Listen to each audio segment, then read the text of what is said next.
Given how hot she is, you'd think you'd see more art of her. Diona! Now look, I understand. She may not be as hot as the younger version of Cypher and HSR, but she's still very cute. And honestly speaking, I think that's a 50-50. You can gamble, toss a coin, and figure out which one you think is hotter. I'm aware. Genshin has some really hot women. Like, the outfits alone are pretty good. But Diona is exceptional among them. Now, first off, she was a very, very early character. Like, yes, she wasn't a launch unit, but she was close enough to the point where she might as well have been. The entire thing is cat themed. She has one of the best idle animations in the game. And let's be honest here, if you're into pink women, you have some pretty good options. From Diona to Yaimiko. I mean, let's be honest here, not the best. Like, you could do better. But then there's Dory, who already has like the tummy on display. Now, she's not beating Diona. Diona has a similar situation, but with the belly button here and more thigh. And that animation, because why wouldn't you love it? Also, she's a cat. Cats are hot, not gonna lie. I do believe she needs an alt outfit. A bikini, perhaps? I feel like we could do that. If we don't do that, we could do something else. I feel like a bunny fit. We could even go more into the cat theme here. This is too basic. It's good, but we can do better. Now, admittedly, she does have a very cute splash art. But Diona here is facing some stiff competition. You have Chocolate with Ian-san and a, honestly speaking, really good outfit over here with the tummy exposed, the chest exposed, the thigh. It's all good over here. The bunny girl, Kachina, which, I mean, if we're all being blunt here, mating season could be extremely fun on this end. Sijuin, I mean, she works in a prison. You know this girl has all the experience. In the cat department, you have Kirara. Why wouldn't paw job? Paw pads, cute,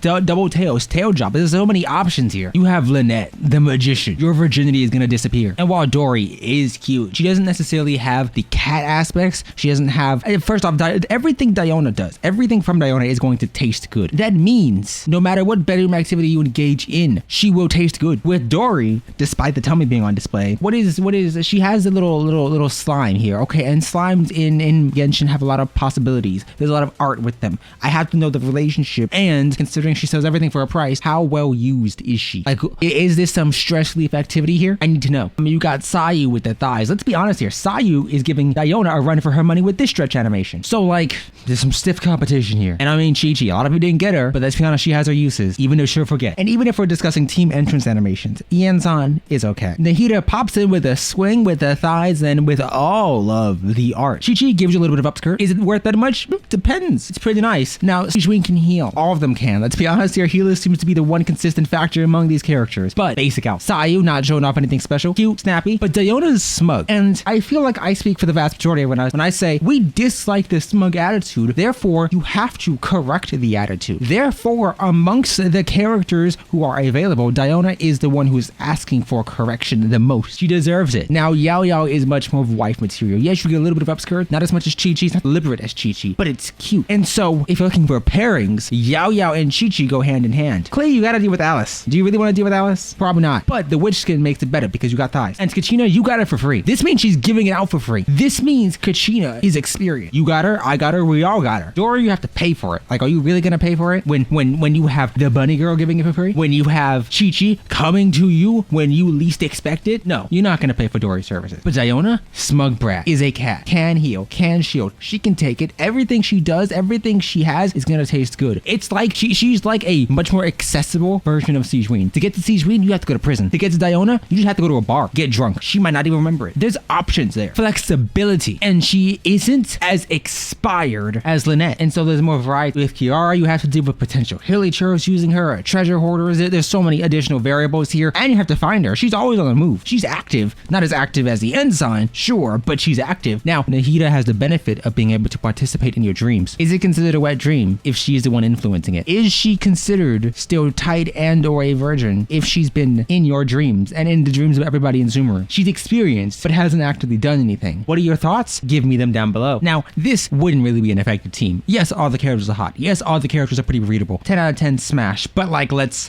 be real here. You aren't doing much here. You're getting at best some aggravate here. Now, if you toss in Klee, then you got some potential. Not much, but some. I do think Ian-san should have had more importance in Notland. She's one of the hottest, if not the hottest characters. And like, what? Didn't get anything. Worst part is, I have more constellations on my Nahida than I do Ian-san. This is a tragedy. And she doesn't even get enough art to compensate for it. So what's the point? With that being said, who is your favorite? I gotta say, Diona is still a top contender among them. She's hot, she's a cat, she's a brat. But Cypher, young Cypher, is getting close. I think Diona has seniority though. What about you? Thank you to all of our lovely channel members. Without you, these videos wouldn't be possible. Bonus round for Nekcoma because she's like Ian-san, but if you merge that with Kiara, and then I would say you know, Jafufu. But she's not in game yet. Well, she's not pullable yet. I will be pulling. I just think people don't appreciate the cats enough. Like, I understand Nekcoma is the Chi-Chi of this game, but like, that just means she's coming to you when you don't want her. That just means she's coming to you when you least expect it. And each time you get her, she loses clothes. It's like the best of both worlds. Downside, of course, is no one's really competing with Jafufu's ass. And like, we don't have tigers in Genshin. So I really think HoYo needs to step it up in that game.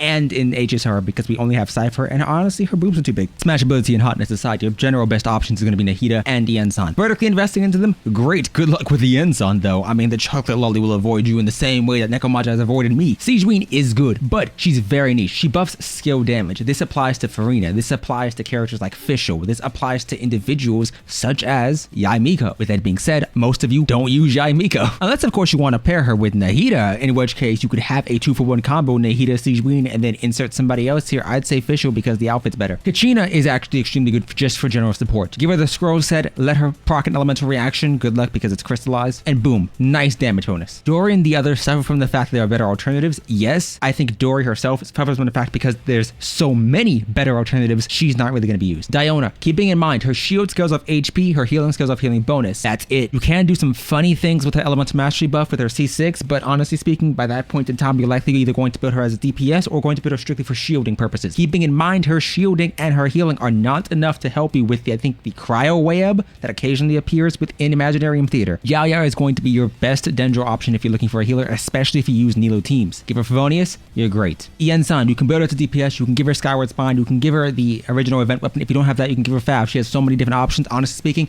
you pick whatever one you have the most of. Give her the scroll set because it works wonders. Build her with a bunch of attack. She buffs Notland characters specifically well at C6. However, I would like you to keep in mind before that, she's very comparable to Bennett. And I'd say if you're using Xiao, if you're going to be using Sino, or just using very mobile characters, even someone like Hu Tao, even though I understand she scales with HP, you can use Yanzan. And she is, in those cases, going to be better than Bennett because Circle Impact sucks. My final recommendation is Chi-Chi isn't that bad. People dislike Chi-Chi, yes, because they've gotten a bunch of copies of her. But Chi-Chi herself isn't a bad healer. She's extremely good. The problem is, most individuals would have to either A, go for damage mitigation and just a bunch of buffing, or B, a bunch of buffing instead of any mitigation. Chi-Chi's good when you need raw healing. If you're going to be facing off against a cryo way up in the abyss, or you know an enemy's going to be close to one-shotting you, get Chi-Chi. She's going to do wonders for you. Make sure you build her up, though. Make sure you build her full of attack. If you have summon shippers like I do or anything similar, give her those. She also does not work for cryo battery. Please do not expect her to assist in cryo battering you. Finally, if you want to use Lynette, or if you want to use Kiara, keeping in mind this, Kiara herself can work with the Yensan if you want to give her the scroll set and subsequently proc Aggravate. She can also work with Nahida in those teams, get Fischl in there, and they're all doing pretty good damage. In those instances, because Kiara does not infuse herself, you can give her something like Akila Havonia, or if you want to go for just generalist weapons, you have Missplitter. Not recommended. Honestly speaking, Skirt can use it. If you want to do Burst Spam, Skyward Blade works. Harangapaku works pretty well. It's a generalist option. Her damage scales primarily with attack. Her burst with attack. Her shield with HP. Stack a bunch of HP if you want to be a shielder. Stack a bunch of attack if you want to be a DPS. At C6, Lynette gains Anemo Infusion. Akila Havonia does not work on her, but she can infuse other elements with her burst.